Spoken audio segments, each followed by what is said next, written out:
Bueno, muy buenas noches para todos. Espero que se encuentren muy bien. En esta, nuestra última sesión sincrónica, en la que pues vamos a estar trabajando el último componente que se denomina tributos, tasas y contribuciones. Digamos que vamos a abordar la temática desde varios aspectos. Y hay que empezar por recalcar primero que en todo lo que se trata de ese orden departamental, digamos que en ese orden departamental son conocidos de manera bastante amplia impuestos como el impuesto de registro y anotación, el impuesto de vehículos, el impuesto de consumo de licores, ¿sí?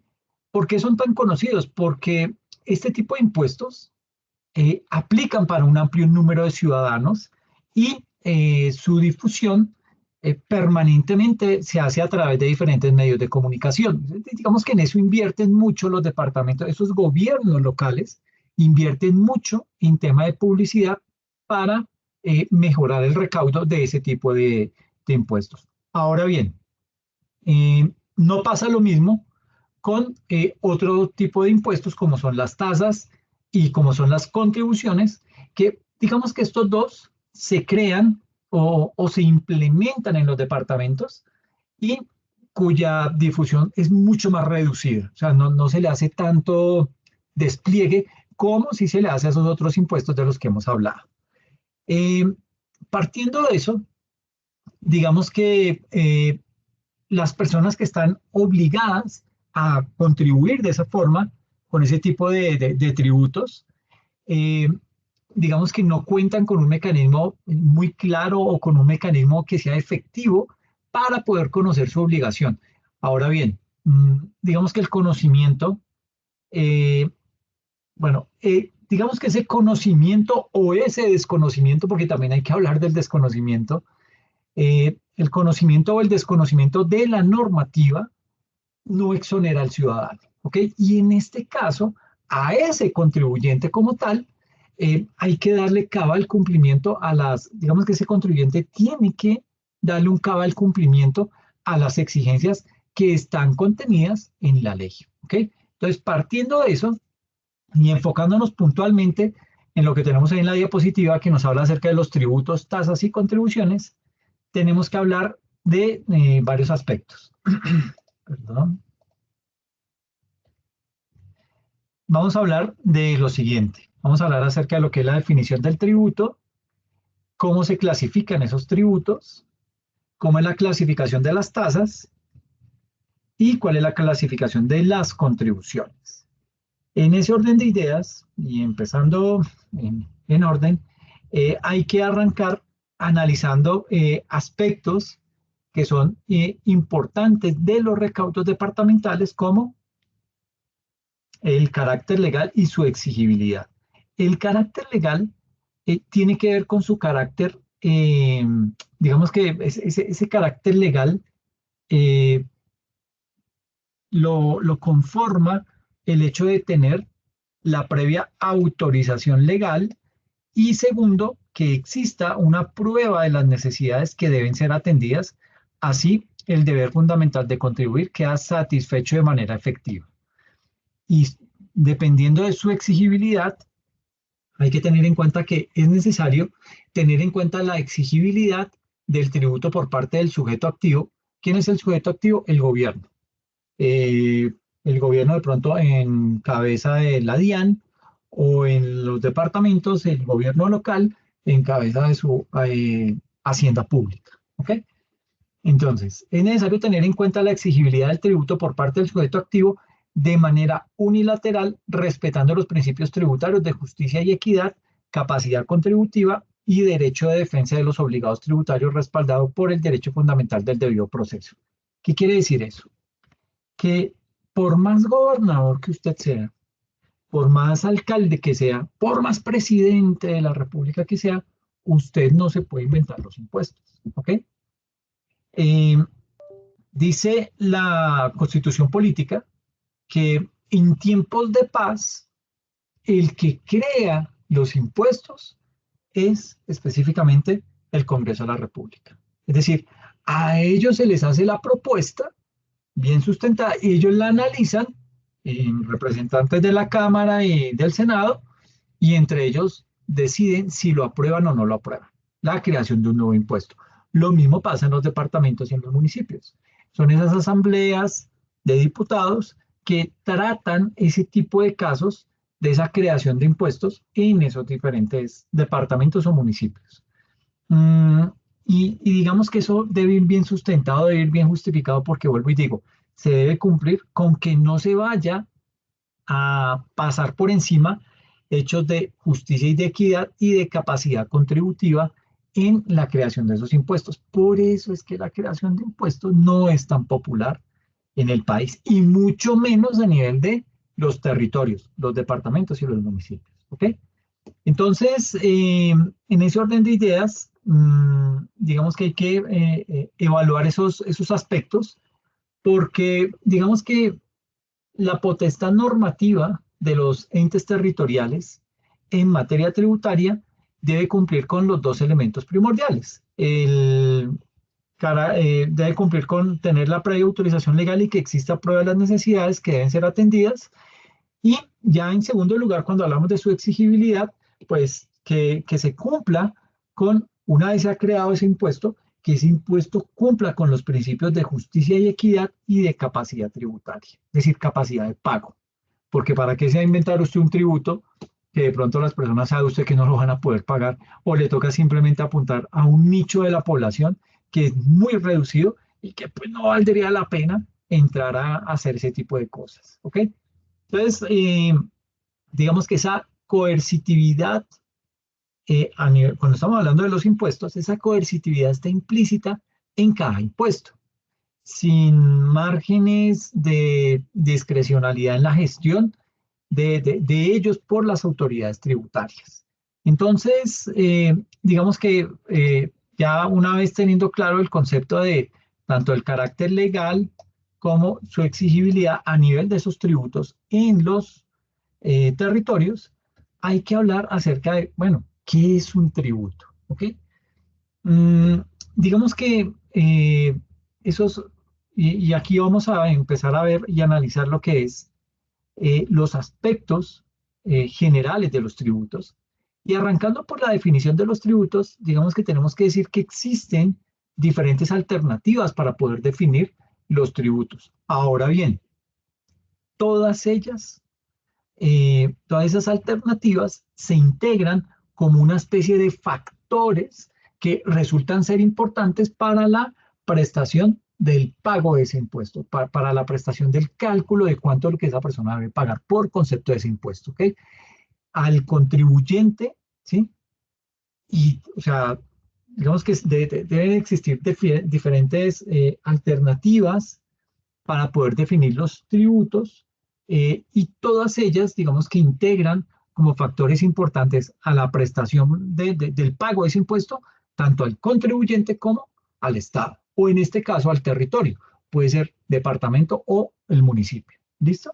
Ahora, desde una óptica muy tradicional, digamos que el impuesto puede definirse como una prestación eh, pecuniariamente, o sea, cuando yo hablo de pecuniario, es que me toca pagar, que tiene un valor y ese valor hay que cubrirlo. Eso es pecuniario, ¿ok?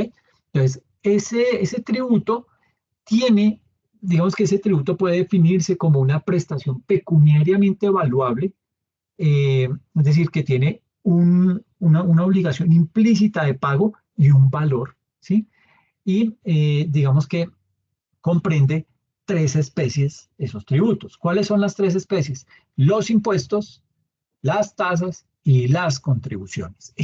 Digamos que esto es lo que recauda el gobierno nacional, ¿sí? Impuestos, tasas y contribuciones. Eso es, esos tres componentes definen o conforman lo que es el tributo, ¿ok?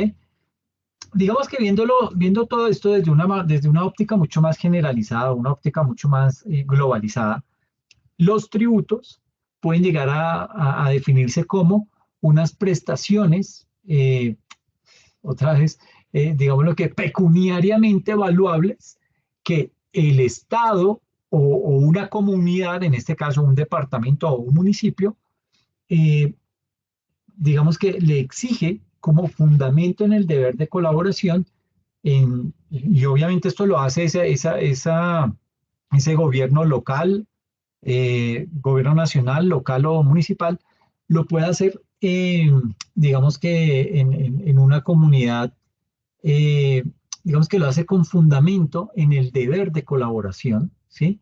En ejercicio de su poder tributario y en virtud o por medio de una ley o de una decisión o un acto jurídico comunitario. ¿Para qué? Para poder cubrir esas obligaciones que tiene ese Estado, que tiene ese territorio, ¿ok? Para que él pueda cubrir, cumplir con esos gastos, que se ha comprometido, y también que, digamos, que pueda hacer también, no solamente se destina el recaudo de este tipo de recursos para cubrir gastos, sino también para realizar inversiones y en general, digamos que para poder desarrollar todo su plan de gobierno que ha trazado y por el cual fue elegido. ¿Ok? Entonces, es importante tener ese concepto claro porque de ahí parte todo. ¿Ok? De ahí se desprende de esa definición de tributo los impuestos, las tasas y las contribuciones. Es decir, el tributo es algo que se crea desde lo más alto del gobierno. Y hablo del gobierno nacional o territorial. Entonces, lo crean ellos, bueno, lo proponen, lo presentan a un ente que lo regula, por ejemplo, el Congreso de la República, en el caso del gobierno nacional, o la Asamblea de Diputados, en el caso de los territorios, y ellos analizan que si realmente ese tributo que se quiere cobrar ahora cumple con las condiciones para las cuales está siendo creado y los recursos se van a destinar específicamente para eso, pero aparte también tienen que analizar que a la población a la que le van a aplicar mm, ese tipo de cobros o ese tipo de tributo, pues que esas personas tengan capacidad de pago. Si no tienen capacidad de pago, pues va a ser un problema porque definitivamente pues no se va a recaudar lo que se espera. ¿Ok? Eso para redondear el término de lo que es el tributo. Ahora hablemos acerca de lo que es la autonomía de los entes territoriales en materia tributaria. Porque es que hemos hablado de que sí, el gobernador puede crear los impuestos, se los presenta a la Asamblea de Diputados y ellos toman la decisión y lo eligen y dicen si sí o si no, ¿sí? Pero, ¿en qué se sustenta eso?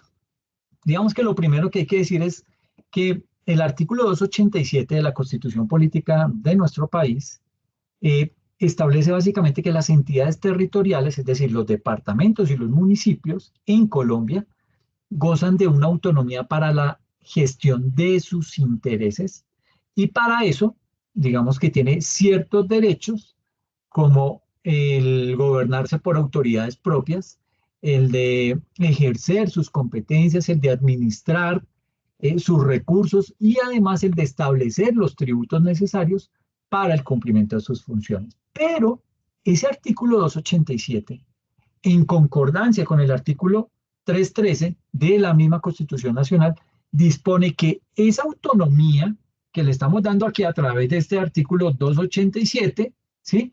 Dispone que esa autonomía se encuentra enmarcada o se encuentra limitada por mandatos constitucionales y legales. Entonces, no es que tenga la autonomía, pues, para él decidir, ese gobernador, ese alcalde, decir, no, yo creo estos impuestos porque me nació, porque hoy estamos desfasados en dinero y necesitamos recaudar, entonces me invento un impuesto.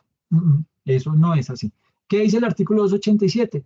Que las entidades territoriales gozan de autonomía para la gestión de sus intereses y dentro de los límites de la Constitución y la ley, y en tal virtud tendrán los siguientes derechos: gobernarse por autoridades propias, ejercer las competencias que le correspondan y administrar los recursos y establecer los tributos necesarios para el cumplimiento de sus funciones y además participar en las rentas nacionales. Y aquí el artículo 313 dice que corresponde a los consejos en cada territorio reglamentar las funciones y la eficiente prestación de los servicios a cargo del municipio, adoptar los correspondientes planes y programas de desarrollo económico y social y de obras públicas, autorizar al alcalde para celebrar contratos y ejercer pro tempore precisas funciones de las que corresponden al Consejo, votar de conformidad con la Constitución y la ley los tributos y los gastos locales. Este es importantísimo. Quinto, dictar las normas orgánicas del presupuesto y expedir anualmente el presupuesto de rentas y gastos. Sexto, determinar la estructura de la administración municipal y las funciones de sus dependencias, las escalas de remuneración correspondientes a las distintas categorías de empleos, crear a iniciativa del alcalde establecimientos públicos y empresas industriales o comerciales y autorizar la constitución de sociedades de economía mixta.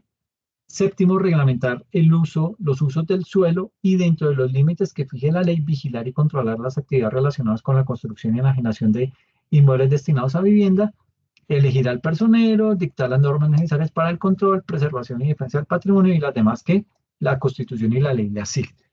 Eso es básicamente lo que nos dice. Digamos que sobre estos dos artículos de la Constitución Nacional es que se basa esa autonomía que tienen los entes territoriales en materia tributaria. ¿Ok? Con base en todo esto que hemos hablado de esta autonomía, es válido afirmar que siempre es función del legislador establecer las reglas esas reglas que son fundamentales a las que deben estar sujetos los entes territoriales al momento de crear o de fijar un tributo dentro de esa localidad, dentro de ese territorio. Es decir, es al Congreso de la República a quien le compete señalar las actividades y esas materias que pueden ser grabadas, así como los debidos procedimientos de orden fiscal y tributario, sin que eso signifique que se está menoscabando la autonomía de los entes territoriales, autonomía que fue establecida, y esto no es porque se lo inventó alguien, no, es una autonomía que básicamente digamos que fue establecida constitucionalmente en diversos pasajes de la Constitución. ¿Cómo qué pasajes? El artículo 300, ¿sí? El 313 que lo tenemos aquí en pantalla, eh, en los cuales, digamos que en esos artículos se establece como una de las funciones de las asambleas departamentales y de los consejos municipales y distritales, precisamente esa, la de poder fijar esos tributos, pero unos tributos con unos límites eh, dentro de la ley y de la Constitución. Entonces, ¿qué límites? Que se respete el derecho a la justicia y a la equidad y a la capacidad tributaria. ¿Ok? Entonces, eso por este lado, frente al tema de la autonomía de los entes territoriales en materia tributaria. ¿Cómo se clasifican los tributos?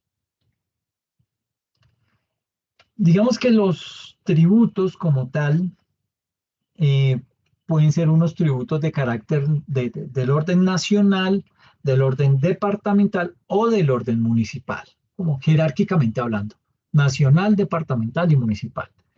Y han tenido, digamos que históricamente, una clasificación, eh, llamémoslo tripartita, ¿sí?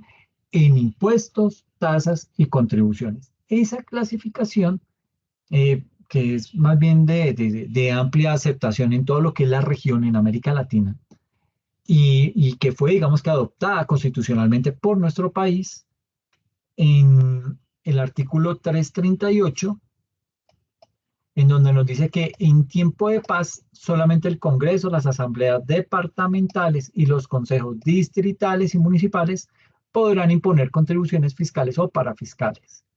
La ley, las ordenanzas y los acuerdos deben fijar directamente los sujetos activos y pasivos, los hechos y las bases gravables y las tarifas de los impuestos. Y aquí entonces me surge una pregunta muy de actualidad, ¿sí? Y es ese tema de la vaca que están haciendo en Antioquia para construir las vías 4G que se necesitan en el departamento. Y uno pues a simple vista dirá, no, pues sí, muy loable la idea del doctor Uribe cuando dice que pues cada antioqueño aporte 1 millón de pesos para construir las vías y de esta manera pues no depender del dinero que nos mande el gobierno nacional central.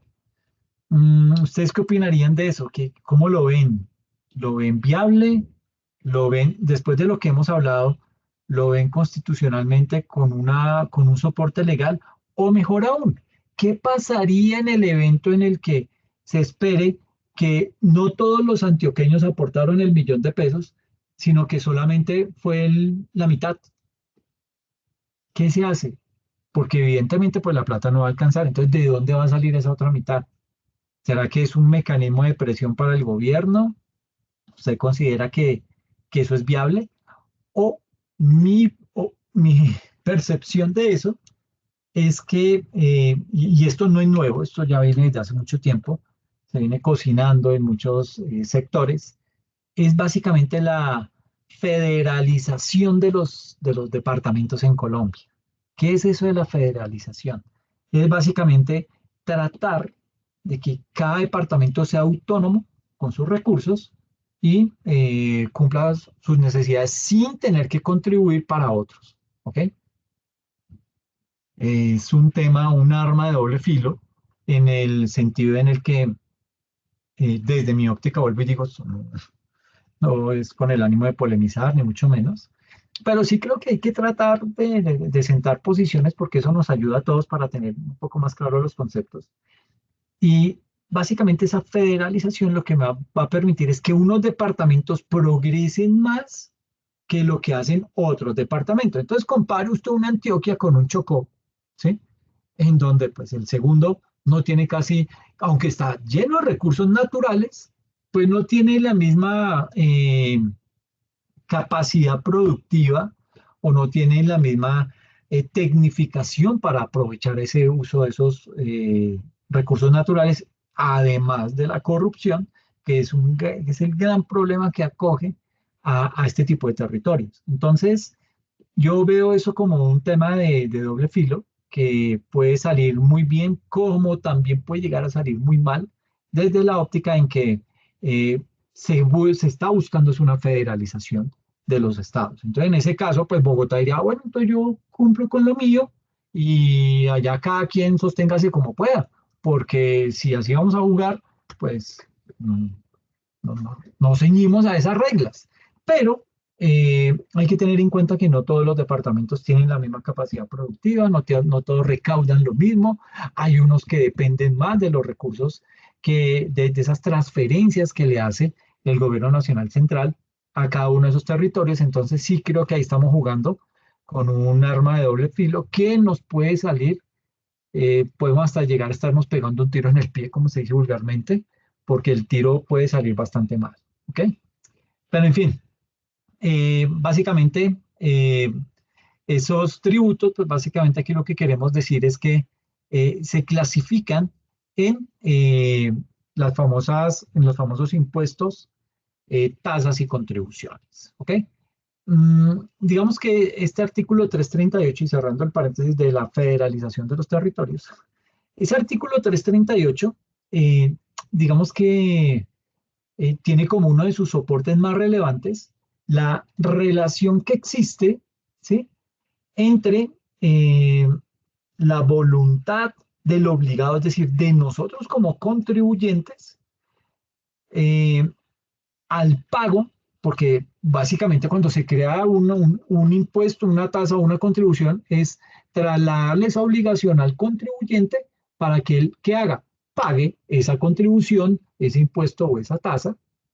Entonces, se le traslada eso, esa voluntad del obligado al pago y el beneficio obtenido a cambio de esa erogación que esa persona hizo en el pago de los impuestos. Digamos que eso se ve, digamos que esa contraprestación se puede llegar a ver con los, las tasas y las contribuciones. Con el impuesto como tal no se ve, es decir, uno no podría esperar, ay, bueno, yo ya pagué la declaración de renta, entonces, ¿eso en qué me va a beneficiar? Dígame puntualmente en qué me beneficia. Nada, ¿no? Ahí no lo dice, ¿sí?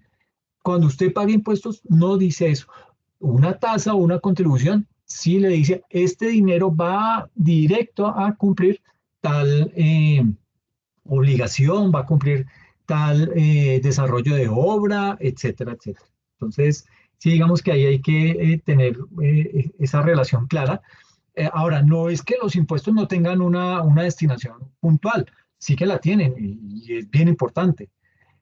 Pero digamos que digamos que no existe una contraprestación directa y el pago de ese impuesto es de carácter obligatorio, es decir, la voluntad del pagador, es decir, de nosotros como contribuyentes, es irrelevante, mientras que en todo el tema de las tasas se efectúa un pago que redunda en que en un beneficio directo para ese sujeto pasivo, para ese contribuyente. ¿Ok?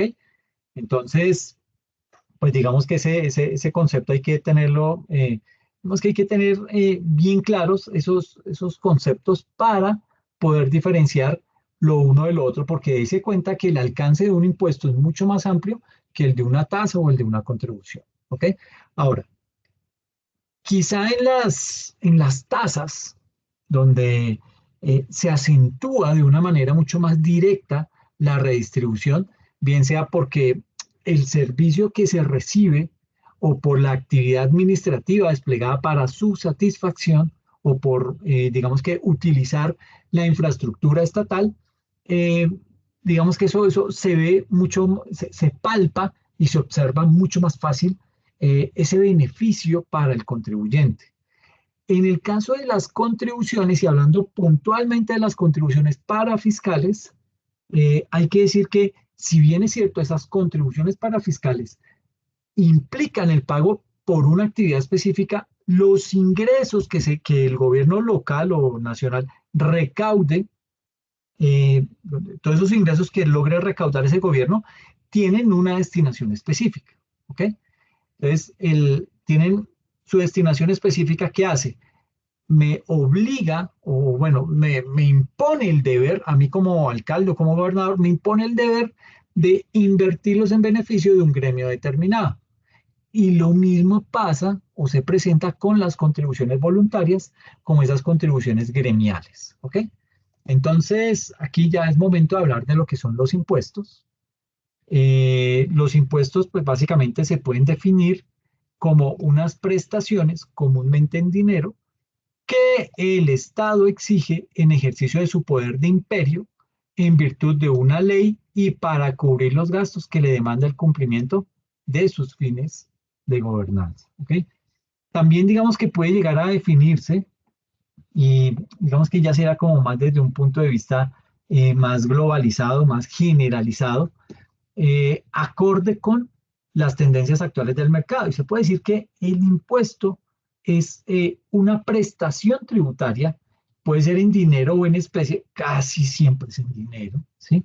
Pero digamos que puede darse en dinero o en especie, ¿con destino a qué? Al Estado o a una comunidad supranacional como titular del poder del imperio de naturaleza definitiva, obligatoria y, eh, ¿cómo sería esa palabra? Tanto obligatoria como coercitiva, porque básicamente usted se siente, usted tiene que cumplir con esa obligación, gústele o no, ¿sí? Pero que no tiene una contrapartida directa a favor de quien, del que está pagando ese impuesto, ¿ok? Y ese impuesto es una erogación que es establecida por autoridad de la ley, ¿sí? O bueno, no solamente de la ley, puede ser de una norma supranacional, ¿para qué? Para el cumplimiento de los fines del Estado o de la comunidad supranacional y originada en virtud de la ocurrencia de un hecho generador de esa obligación. Entonces, esa es básicamente como la definición de lo que es un impuesto. Pero asimismo tenemos las tasas. Las tasas, digamos que una tasa puede definirse como una prestación tributaria establecida por ley o con fundamento en la ley a favor del Estado como titular directo o indirecto, originada por una actividad de interés público o colectivo directamente relacionada con el contribuyente. Directamente relacionada con el contribuyente o por la utilización de un bien de dominio público que no obstante ser indispensable para él, tiene lugar en virtud de su solicitud y cuya cuantía tiene como criterio de referencia el costo de la actividad o de la disponibilidad del bien que se trate. Mm, pero digamos que aquí es bien importante hacer una diferencia entre lo que es las tasas de lo que son las tarifas de los servicios públicos, ¿ok? ¿Por qué? Porque es que, si bien es cierto, ambos implican una prestación directa de servicios, las tasas son ingresos tributarios que tienen por causa la ley, y las tarifas de los servicios públicos resultan ser unos ingresos contractuales que tienen como causa la voluntad de obligarse, ¿ok? Esa es la diferencia entre tasas y lo que son básicamente las tarifas de los servicios públicos. En las tasas, por ejemplo, el único criterio para poder determinar su cuantía debe ser la recuperación de los costos, ¿sí? Eso en el caso de las tasas. En cambio, en el caso de las tarifas o de los precios públicos, cabe considerar la cobertura, la calidad, la financiación, de lo cual, pues digamos que no excluye la previsión de una utilidad razonable, sin, eso sí, sin descuidar esos criterios de solidaridad y redistribución de qué, pues de esos ingresos que ha captado ese gobierno nacional o local. ¿Ok? Y por último tenemos lo que son las contribuciones. La contribución es básicamente una prestación tributaria establecida por ley o con fundamento en la ley a favor del Estado como titular directo o indirecto en virtud de la realización de una obra o de la ejecución de una actividad de interés colectivo que no depende de la solicitud del contribuyente, pero que le reporta un beneficio, liquidada en función de ese beneficio y destinada a financiar la obra o la actividad de que se trate. ¿Ok? Entonces, esa es la definición de la contribución. ¿Cuál es la razón de ser de las tasas y contribuciones? ¿Mm? Porque es que aquí ya nos desprendemos un poquito del impuesto y pasamos a esas tasas y contribuciones. Entonces, digamos que ahí hay que empezar a hilar un poquito más fino. ¿Por qué? Porque sucede que las tasas y las contribuciones tienen una justificación, o tienen su justificación básicamente en la medida en la que el Estado y sus entes territoriales, departamentos y municipios, presten servicios para qué, para atender la demanda o la necesidad de los administrados, y eso se hace que bajo unos principios de capacidad económica y de beneficio. Entonces, básicamente esa es una consideración que opera bajo eh, bajo el estado de bienestar, y cuya intención es garantizar un nivel de vida o bienestar a los ciudadanos, poniendo una red de protección que aminore esas desigualdades. ¿Ok? Digamos que el estado de bienestar, porque eso lo hemos escuchado y es muy típico escuchar hablar acerca del estado de bienestar en los países nórdicos, ¿sí? Eh, Suecia, Finlandia, Noruega, el mismo Dinamarca, allá tienen un estado de bienestar muy sólido, pero digamos que ese estado de bienestar, hablándolo y aterrizándolo acá en Colombia, ese estado de bienestar tiene que ver básicamente con un estado que procura mejorar la calidad de vida de la población, procura, ¿ok? Mejorar la calidad de vida de la población a través de qué? De la intervención de ese mismo estado en diversas actividades, tanto a nivel nacional como a nivel local. Para el caso de Colombia, pues digamos que podemos hablar acerca de lo que son, cuando hablo de local es el tema de los entes territoriales, ¿ok? Entonces, las principales intervenciones estatales, digamos que están en función de los servicios públicos, están en función de las transferencias sociales, están en función de las intervenciones normativas y de todo lo que son las intervenciones públicas. Y luego viene lo que son la clasificación de las tasas. Digamos que esas tasas se clasifican en tasas ambientales y en tasas administrativas.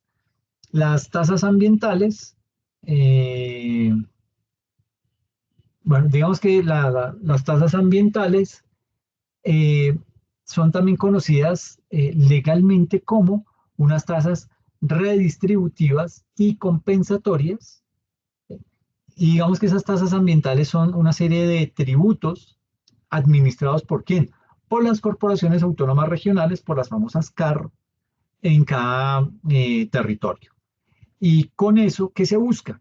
Pues se busca que cuando una persona natural o jurídica cause un impacto nocivo sobre el medio ambiente, y cuando hablo de medio ambiente, pues ahí hay que meter en la misma bolsa aspectos atmosféricos, aspectos de suelo, aspectos de fuentes de agua, todo eso conforma ese medio ambiente.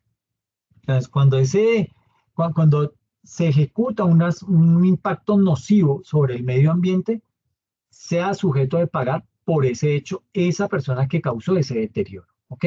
Y también se aplican para compensar, digamos que algún tipo de gastos de mantenimiento o buscan garantizar lo que es la renovación de recursos naturales. Entonces, básicamente para fijar esas tasas, eh, esas tasas, se considera en primer lugar, obviamente, pues la normativa existente, normativa que básicamente lo que hace es que define los márgenes que pueden utilizarse y en segunda instancia se tienen en cuenta otros factores como el nivel del impacto, ¿sí? Que tiene esa actividad sobre el medio ambiente, eh, también lo que es la- el-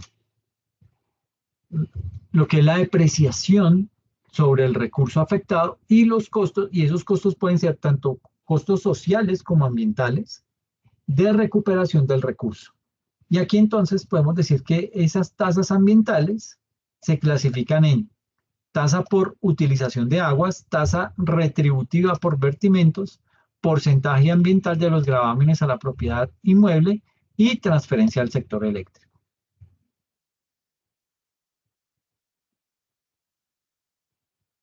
Eso desde el punto de vista de las tasas ambientales, como se dan cuenta, pues esto está en boom hoy en día debido a los problemas que se están presentando. Y pues digamos que cada gobierno, esto no solo pasa en Colombia, esto es a nivel mundial, cada gobierno está tratando de buscar recursos para empezar a dedicarle esa destinación específica de esos recursos a proyectos especiales que ayuden al conservamiento del medio ambiente en el cual se está habitando. ¿Ok? Entonces tenemos esas tasas ambientales, pero también tenemos unas tasas administrativas. Esas tasas administrativas, pues digamos que básicamente eh, se generan con ocasión de los trámites documentales que realice quién? El Estado Nacional, en este caso, un Estado representado por un departamento o por un municipio que está directamente para el ciudadano, quien es el que va a depender, el que debe realizar o el que deberá cancelar una tasa por cada uno de los trámites siguientes. ¿Como cuáles? Tasas administrativas se clasifican en derechos de automatización de pasaportes, derechos sobre constancias de expedición de pasaportes, ¿sí? Derechos de reportes de novedades y derechos de duplicados de documentos. ¿Ok?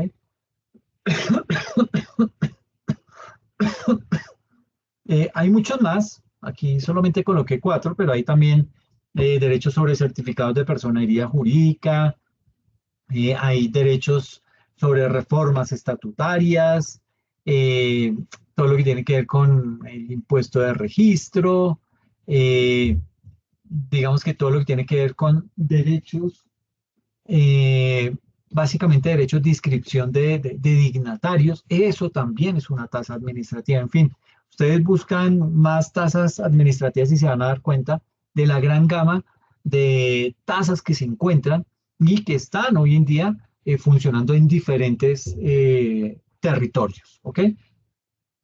Y esto me da pie para responder una posible pregunta que puede surgir y es si esas tasas se aplican a nivel de todos los municipios. Y aquí hay que hacer una fuerte claridad y es que lo que se aplica en un departamento o en un municipio puntual no significa que eso es de carácter nacional, es decir, que todo el resto de municipios, los más de 1.130 municipios que tiene el país, eh, no significa que ellos también van a tener que aplicar esas mismas tasas que se aplican en otro municipio, sino que cada quien, dependiendo su capacidad de pago tributario de los ciudadanos de esos municipios, pues se determina si para ellos se puede aplicar ese tipo de tasa o no. ¿Ok? Pero no es que esas tasas sean de carácter nacional y mucho menos obligatorio.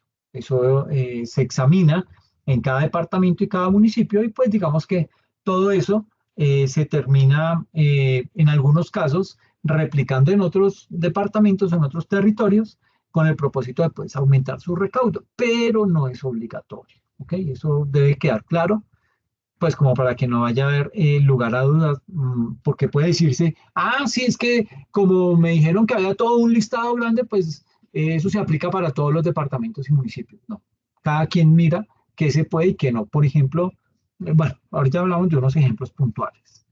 Eh, Miremos cómo, esto es lo de la clasificación de las tasas, ahora miremos la clasificación de las contribuciones. ¿Ok? Eh, digamos que las contribuciones especiales, tenemos contribuciones especiales, tenemos contribuciones parafiscales y tenemos contribuciones gremiales. ¿Ok? Las primeras, que son las especiales, digamos que esas contribuciones especiales están definidas como un pago por una inversión que beneficia a un grupo de personas, como es el caso de la valorización. ¿Ok? Una contribución por valorización o una contribución para el deporte, la recreación y el aprovechamiento del tiempo libre. Básicamente, ese tipo de contribución especial que termina siendo un tributo, entonces, digamos, hablemoslo como es. Ese tributo, llamado entre paréntesis contribución especial, está definido básicamente por la Corte Constitucional. Eso se hizo por medio de una sentencia que emitió la Corte Constitucional, la sentencia C-545. Eso fue por allá como del año 93, 94, la sentencia C-545.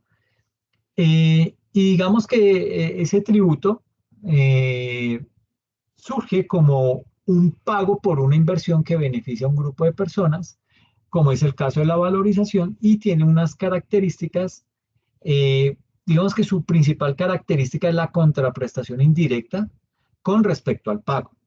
¿Ok? Eh, Ahora, entonces, eso frente a esa, bueno, entonces tenemos acá lo que es la contribución por valorización. Esa contribución por valorización es más o menos lo que, bueno, yo lo digo por el lado de Bogotá, porque lo conozco.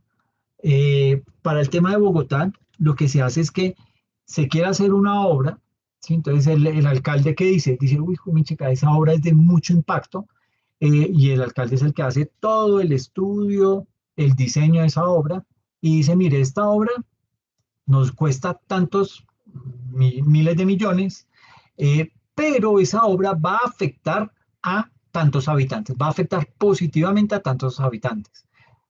¿Cómo se hace el cálculo? Ellos toman más o menos, digamos que queremos construir el puente de la, qué sé yo, puente de la autopista eh, con 193, por decir algo. Le vamos a construir un puente ahí. Entonces, el alcalde de Bogotá dice, ok, quiero construir este puente, pero ese puente me vale 100.000 millones de pesos. Pero sucede que ese puente tiene un impacto directo en 1 kilómetro a la redonda. Bueno, pongámosle 3 kilómetros a la redonda. Es decir, que todas las familias, todas las personas que vivan 3 kilómetros a la redonda de ese puente que va a estar construido en la autopista norte con 193, ahí a todas esas personas le van a cobrar esa famosa contribución por valorización. ¿Por qué se dice que es por valorización? Porque esa obra beneficia o genera un impacto directo en la valorización de ese bien inmueble cuya persona es dueña o propietaria de ese bien. Entonces, se le está desarrollando esa obra y se le dice, mire, no la va a pagar usted solo, usted solo no va a pagar, ¿cuánto fue aquí? Como 1.000 millones de pesos. Usted no va a pagar esos 1.000 millones, a usted le toca apenas 2 millones, ¿ok? Y a la otra persona que, es que ella tiene un apartamento más grande, entonces ella paga 2.500.000. Usted tiene una casa, ok, por esa casa usted paga 5 millones, y así sucesivamente. Entonces, a esos 3 kilómetros a la redonda, a cada persona le va a llegar un monto. Por lo general es un monto diferente. ¿En qué sentido? En que los que viven más cerca se van a ver más beneficiados de la obra, diferente a los que viven más lejos, que van a utilizar esa obra, digamos que de manera esporádica. ¿Ok? Entonces, ese es el criterio que se utiliza cuando hablamos, por ejemplo, de esas contribuciones por valorización. ¿Ok? Eh, digamos que tenemos también lo que se llama la contribución para el deporte, la recreación y el aprovechamiento del tiempo libre. Eso es una contribución que recae sobre los usuarios de moteles, ¿sí? De amoblados, de residencias y de establecimientos que son afines y que están dedicados a que, al alojamiento temporal de personas. Ahora bien, el responsable del pago, y esto es un impuesto, una contribución propia del Valle del Cauca, ¿sí? Entonces, básicamente lo que se dice es que el responsable del pago ante el departamento del Valle del Cauca es el establecimiento que presta el servicio de alojamiento, ¿sí? Quien se encarga de recaudar un valor equivalente al 3% del valor del servicio de alojamiento o alquiler transitorio o temporal de esa habitación en cualquiera de sus modalidades, y ese 3% que acaba de recaudar, porque eso lo termina pagando el contribuyente, ¿ok? Es decir, la persona que va a ir a dormir a ese sitio, o bueno, hacer lo que tenga que hacer, esa persona va, paga la tarifa que le compete y adicional le incrementan ese 3%. Haga de cuenta que es un IVA del 3%. Pero ese 3% va con eh, digamos que lo recauda el dueño de esos alojamientos, ¿sí? Eh, y básicamente ese propietario de ese bien inmueble lo que hace es que luego se lo devuelve al departamento, en este caso al departamento del Valle del Cauca, ¿ok? Y se hace de manera mensual, ¿ok? Eh, bueno, se hace de manera mensual los 10 primeros días de cada mes. Entonces, tiene la obligación ese dueño de ese inmueble que se dedica a esa actividad de retribuirle al departamento del Valle del Cauca el 3% de los alquileres que hizo durante ese periodo. ¿Ok? Eso como para tenerlo claro. Luego viene lo que son las eh, contribuciones parafiscales. Digamos que las contribuciones parafiscales pueden llegar a definirse como los pagos que deben realizar los usuarios de algunos organismos públicos, ¿sí? Organismos públicos, mixtos o privados para asegurar el financiamiento de estas entidades de manera autónoma. ¿Ok? Eh, Esto se hizo básicamente bajo una sentencia de la sentencia 545 del año 94, la misma sentencia que las contribuciones especiales. Y estas contribuciones parafiscales son establecidas mediante leyes, ordenanzas o acuerdos. En el caso de aquellas de orden departamental, corresponde básicamente a quién, a la asamblea departamental, la creación, la modificación y el establecimiento de los elementos de las tarifas de ese tipo de contribuciones parafiscales. Y una vez se ha considerado la relación entre esos costos y los beneficios que se derivan del tributo, pues termina implementándose esa contribución puntual. ¿Ok? Dentro de esta definición de contribuciones parafiscales, digamos que caen o cumplen con esa definición lo que son las estampillas que se cobran en algunos departamentos, ¿sí? En el Valle del Cauca se cobran estampillas, en Bolívar, en Santander, norte de Santander, se cobran estampillas.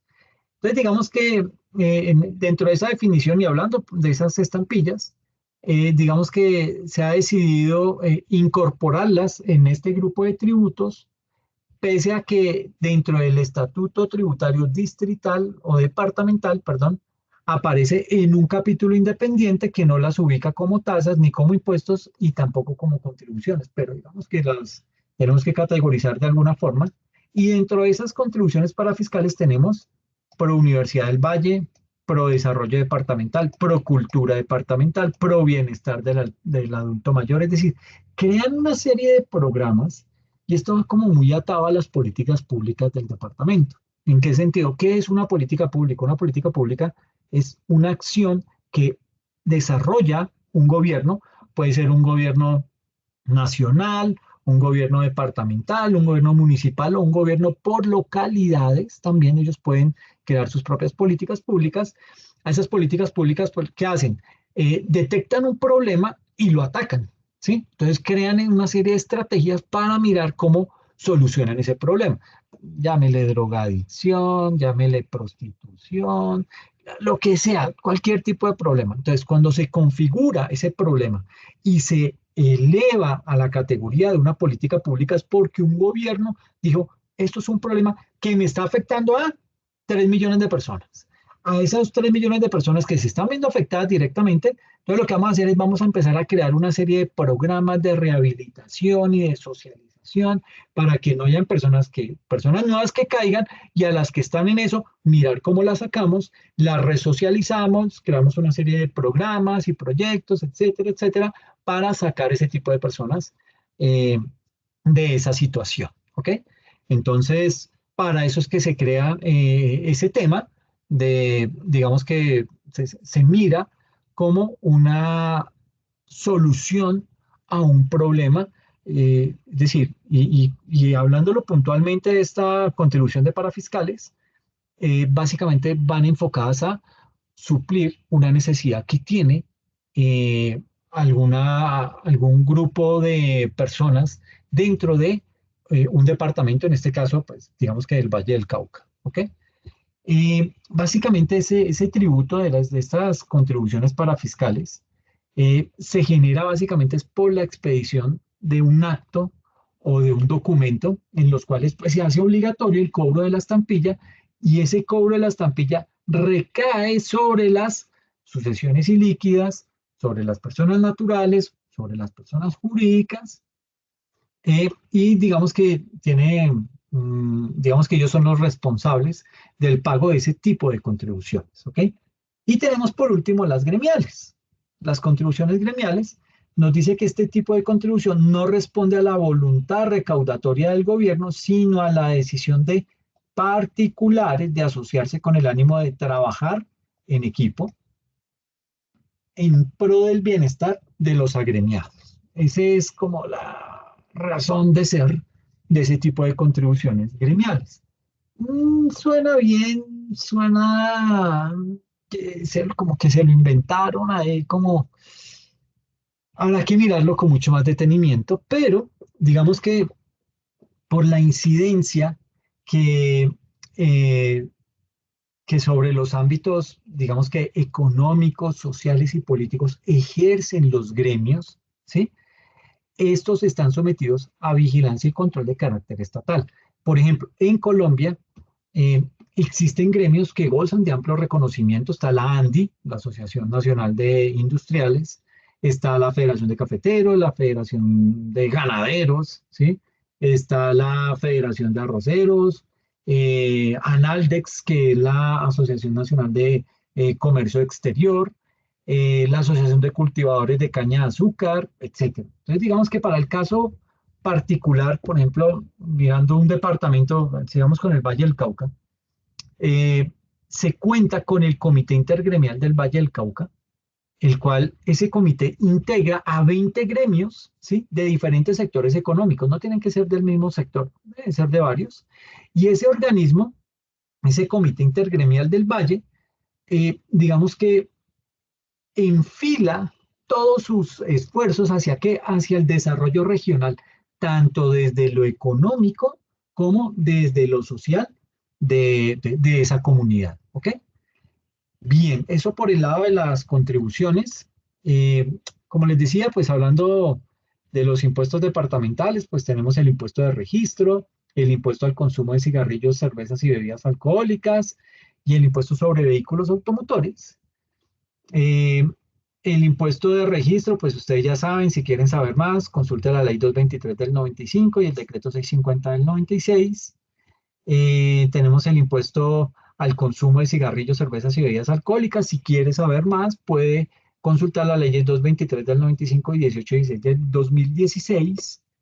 Mm, y tenemos lo que es el impuesto de vehículos. Si quiere conocer más acerca del impuesto de vehículos, consulte la ley 488 del 98 y para el caso de Bogotá, el decreto distrital 352 del año 2002. ¿Ok? Y aquí entonces entramos a mirar lo que es la regresividad del sistema tributario, tanto a nivel departamental como a nivel municipal. ¿Qué regresividad que estamos yendo hacia atrás? ¿Ok? Como que hay algo que no está funcionando muy bien frente a ese tema. Y es bien importante tener que indicar que pues ese tema de regresividad termina siendo complejo y hablando puntualmente de la regresividad del sistema tributario colombiano como tal, ¿sí? Y de ese, bueno, más que el regresividad del sistema tributario colombiano, es más la regresividad del sistema tributario tanto a nivel departamental como a nivel municipal, ¿sí? Digamos que desde los impuestos departamentales, eh, el panorama de los gobernadores continúa sustentado en la capacidad que tengan los gobiernos regionales de incrementar el vicio para que la población incremente el consumo de bebidas alcohólicas, tabaco y juego de suerte y azar que constituyen la columna vertebral de sus recursos y que se clasifican como impuestos indirectos, los cuales son por naturaleza regresivos. ¿Ok? Mm, digamos que se dice que son regresivos porque digamos que en aras de ese gobierno departamental o municipal, en aras de recaudar más sus impuestos, de tener más liquidez, lo que hace es que deteriora una parte de la sociedad, porque esto, como digo ahí, y está subrayado, el vicio, cigarrillo, bebidas alcohólicas, juegos de suerte y azar, esos tres temas son básicamente, pueden generar adicción y básicamente el departamento se enfila a promulgar el consumo de ese tipo de vicios, a sabiendas que ese dinero que le entra por un lado, por un bolsillo, lo tiene que sacar por el otro para el pago de rehabilitaciones, para la mejora de hospitales, para contratar más y mejores doctores, etcétera, etcétera. Entonces, digamos que sale, como dicen las mamás, lo comido por lo servido. ¿Ok? Digamos que los ingresos municipales representan un resultado similar frente a lo que es la inequidad tributaria. ¿Por qué? Porque cuanto mayor, cuanto,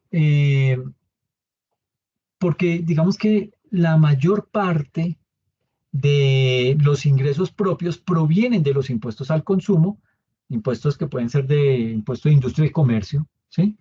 Que se caracterizan igualmente por su naturaleza regresiva, ¿ok? Regresivo también se dice porque no miden la capacidad tributaria, ¿sí? Es simplemente una tarifa que le aplica a todo el mundo y allá usted verá si lo paga o no. Igual yo le cobro una sanción y lo persigo hasta que usted me pague. Entonces digamos que frente a eso se le llama regresividad, que no mide la capacidad tributaria. Por ejemplo, el IVA, ¿ok?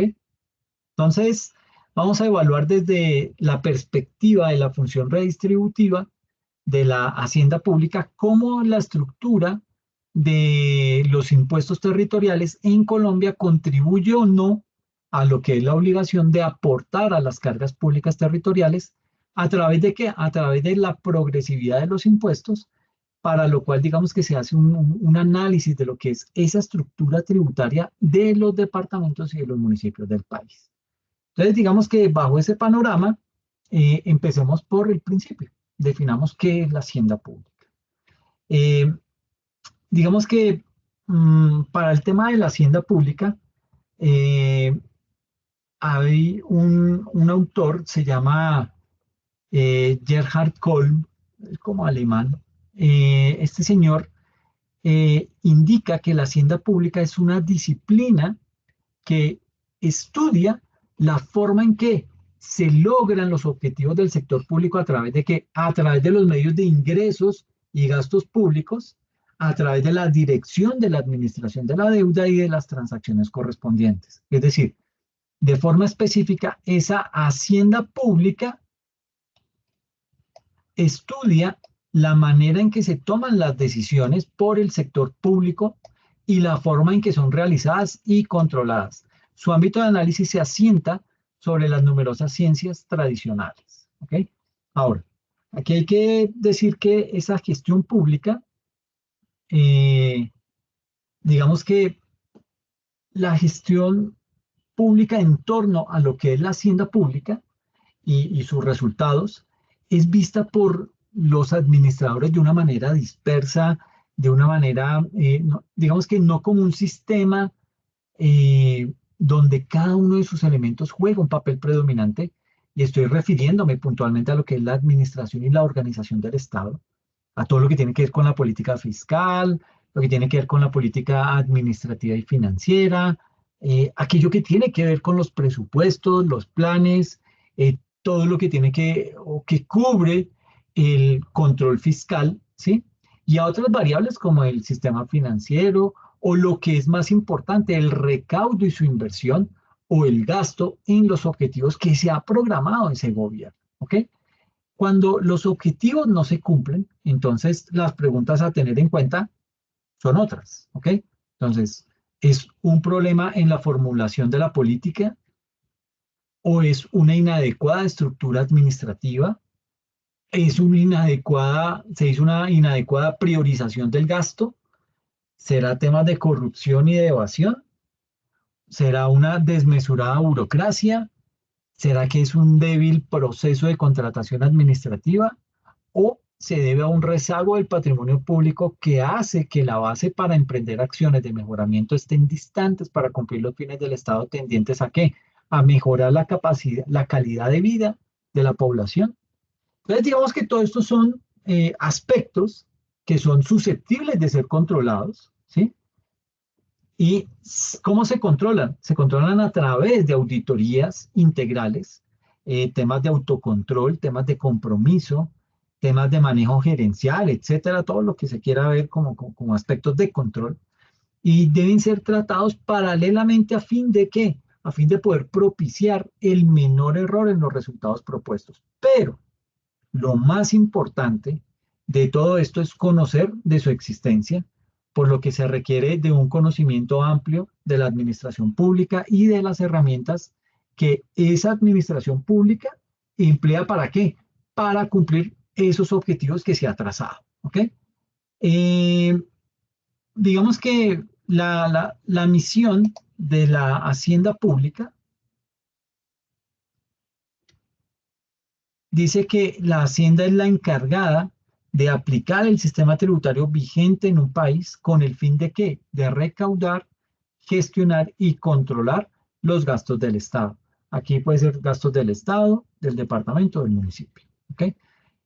Básicamente esta hacienda pública, digamos que no tiene atribuciones para poder elaborar y aprobar las normas tributarias. Básicamente, su función como hacienda pública se limita a aplicarlas correctamente. Esas normas tributarias, poderlas aplicar de una manera correcta dentro de un departamento o dentro de un municipio. ¿Ok?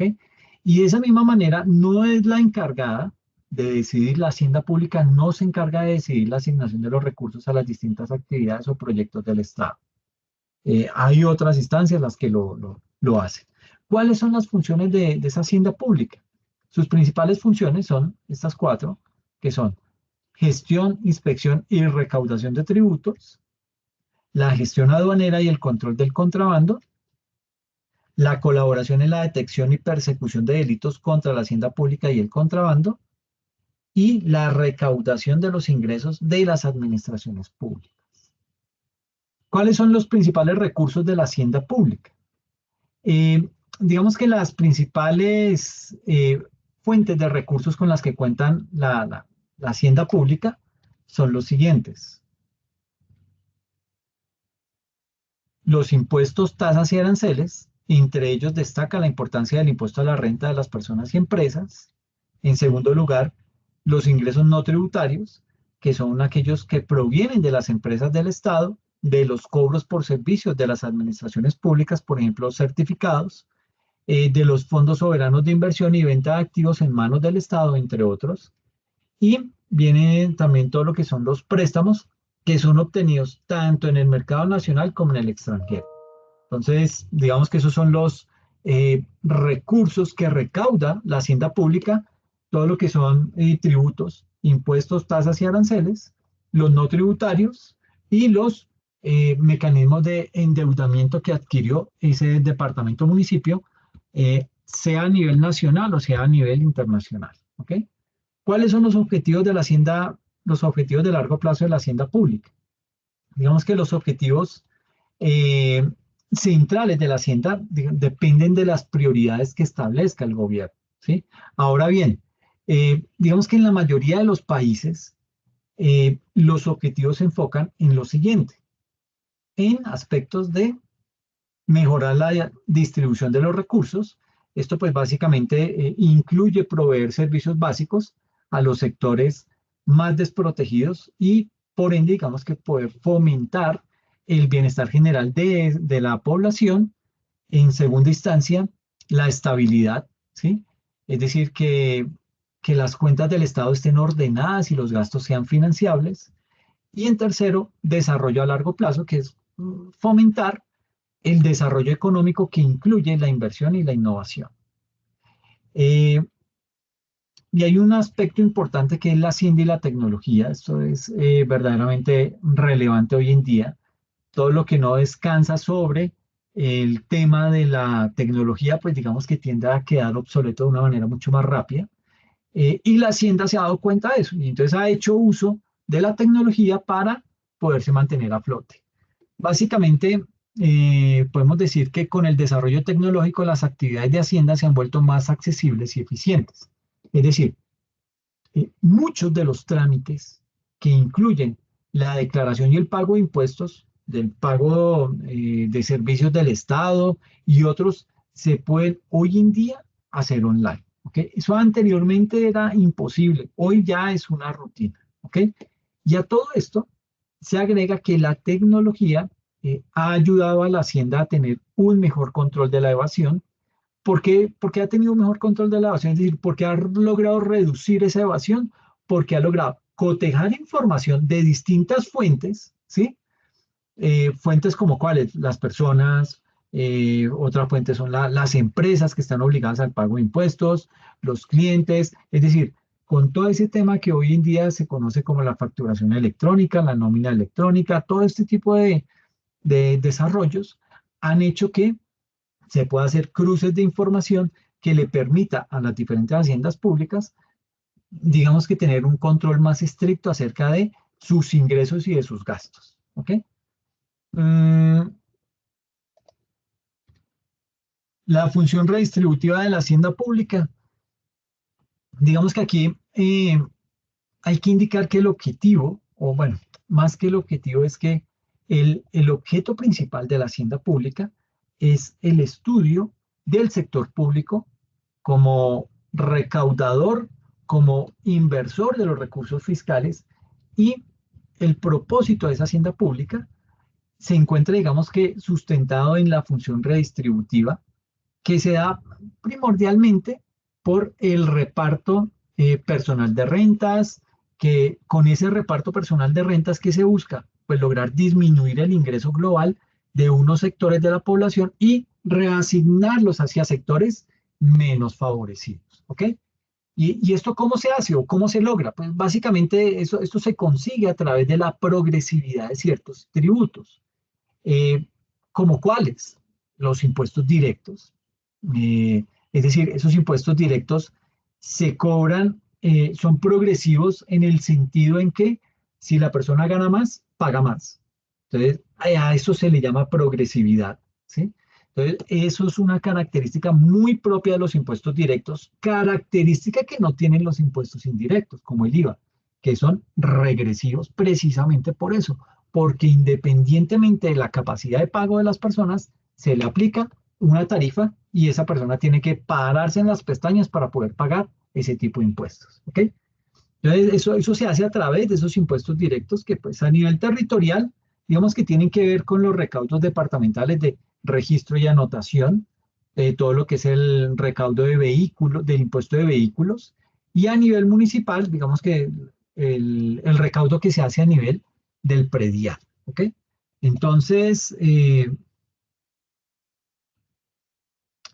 el fondo, las razones que explican los propósitos redistributivos de la hacienda pública no son otros que los de ofrecer o al menos a acercar la igualdad de oportunidades de que gozan los miembros de la sociedad para participar en el crecimiento económico.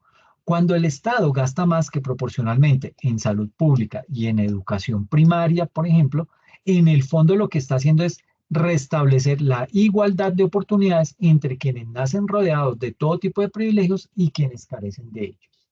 Hacia allá se orienta la función redistributiva de la hacienda pública. Es decir, el gobierno del nivel central eh, debe asegurar un mínimo de provisión de bienes públicos. Eh, por ejemplo, la defensa, eh, todo lo que tiene que ver con aspectos de defensa, con aspectos sociales, con aspectos de salud, ¿sí? Y eso se debe brindar a toda la nación y lo debe hacer ese gobierno central con el fin de que de poder cumplir la tarea de redistribución de la renta y la riqueza de esa hacienda pública. ¿Eso qué quiere decir? Que digamos que los bienes objeto de provisión generalmente son los que mayor beneficio traen a las personas con menos capacidad de ingresos, ¿ok? Además, digamos que muchos autores que han investigado hacia temas de la hacienda pública sostienen que para poder cumplir dicho fin, las transferencias de carácter condicionadas son las más eficaces. Eso desde el punto de vista de la función redistributiva y bueno, esto ya es hablar acerca de lo que es la justicia tributaria. Digamos que, ¿qué es justicia tributaria?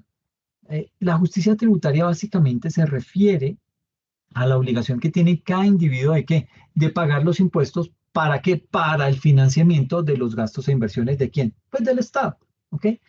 Eh, ¿Por qué es importante esa justicia? Porque a través de esa justicia tributaria eh, se beneficia a la sociedad en general y con eso el individuo mismo. O sea, él paga sus tributos sin saber qué es lo que está pagando, pero luego el Estado se lo retribuye con servicios de salud, con servicios de educación, con mejores vías, etcétera, etcétera. ¿Ok? Y a su vez, las leyes tributarias deben buscar que esas cargas tributarias sean justas y no excesivas. ¿Para quién? Para los ciudadanos, gravando a cada uno según su capacidad de pago. Entonces aquí justicia tributaria nos quiere hacer ver que la autoridad tributaria debe exigir el cumplimiento a todos los sujetos obligados a pagar el tributo. ¿Qué es eso de equidad tributaria? Digamos que el principio de la equidad tributaria se da cuando las cargas tributarias recaen en los contribuyentes, pero con una condición muy importante, en proporción a su capacidad de pago. Eso es equidad tributaria. Entonces, se da esa equidad horizontal cuando los contribuyentes pagan iguales impuestos, siendo iguales sus niveles de renta. Y se da la equidad vertical cuando los contribuyentes pagan distinta cantidad de impuestos dados los diferentes niveles de renta. Eh, digamos que el Estado al momento en que hace esa imposición tributaria, ¿qué debe buscar o por qué debe propender el Estado? Debe propender por buscar el mayor acercamiento posible a una justicia natural a través de qué? A través de las leyes. ¿Ok? Entonces, esa equidad tributaria se refiere a cómo debe recaer la carga impositiva en el contribuyente teniendo en cuenta su capacidad de pago. El mismo término equidad lleva a pensar en equilibrio y desde este punto de vista el equilibrio se da cuando las magnitudes están bien repartidas. En nuestro caso, cuando las cargas tributarias estén bien repartidas, ¿en quién? En los contribuyentes. ¿Ok? Y la progresividad tributaria, pues digamos que ya lo hemos tratado con ejemplos. Eh, digamos que esa progresividad tributaria, el principio de progresividad consiste en que los contribuyentes deben ser gravados con impuestos según su capacidad de pago, de tal manera ay, se me fue ahí, de tal manera que a mayor capacidad contributiva le corresponde pagar un mayor impuesto. Entonces, básicamente lo que nos quiere decir eso es que el que tiene más paga más, ¿sí? El que tiene menos paga menos. y el que no tiene nada, pues no paga nada, ¿ok? Entonces, aquellos impuestos que recaen sobre las actividades económicas del intercambio sin que tenga en cuenta el factor de riqueza del contribuyente, pues poseen digamos que un efecto contrario a la progresión, es decir, se está enfrente de impuestos regresivos. Y esos impuestos regresivos, ¿qué hacen? Afectan siempre a las clases menos favorecidas. ¿Ok? Y la eficiencia tributaria, digamos que el principio de eficiencia hace relación a la economía del tiempo y de los recursos, así como a la simplificación de los procedimientos. ¿Para qué? Para poder alcanzar los objetivos tributarios. Es decir, de esta manera, el pago de impuestos no les debe generar pérdidas de tiempo a los contribuyentes en el cumplimiento de sus obligaciones tributarias. Es el Estado, el departamento o el municipio el que debe garantizarle esa eficiencia a quién, a los contribuyentes, para que esto no se le convierta en una carga. Carga que hemos visto en los últimos años cuando no funcionan eh, los software para liquidación de impuestos y uno ve las filas y filas, por ejemplo, acá en Bogotá hay los famosos supercades, y es personas que necesitan pagar esos impuestos, pero debido a esa ineficacia no se puede hacer. ¿Ok? Eh, la estructura de los impuestos departamentales, entonces digamos que así más o menos lo que se está recaudando, un 21,6% del impuesto al consumo de la cerveza, que lo conforma también el impuesto al consumo del licor. Estos dos, mire que alcanzan más o menos un 45% de la torta, solo impuesto a la cerveza y al consumo de licor. El 6,1% corresponde al recaudo de impuestos por registro y anotación, el 10,5% a cigarrillos y tabaco, el 6,2% a vehículos automotores y el 4% a predial. Ok, aquí me hizo falta. Pero mire usted que aquí son 21, esto me da más o menos el 45% más el 10, estaríamos hablando de casi un 56% solamente en temas de vicio, que se recaudan para el funcionamiento de los departamentos. ¿Ok? Complicado, pero pues digamos que es lo que se tiene. Yo creo que dejemos por ahí. Eh, pues nada, aprovecho esta sesión para agradecerles a todos ustedes la asistencia a este curso y pues no sin antes decirles que pues quedo atento a sus preguntas, quedo atento a sus comentarios para poder despejarlas y de esta manera pues poder cumplir con los objetivos de la materia, ¿ok? Les agradezco mucho la asistencia, felicidades y hasta una nueva oportunidad. Que pasen bien.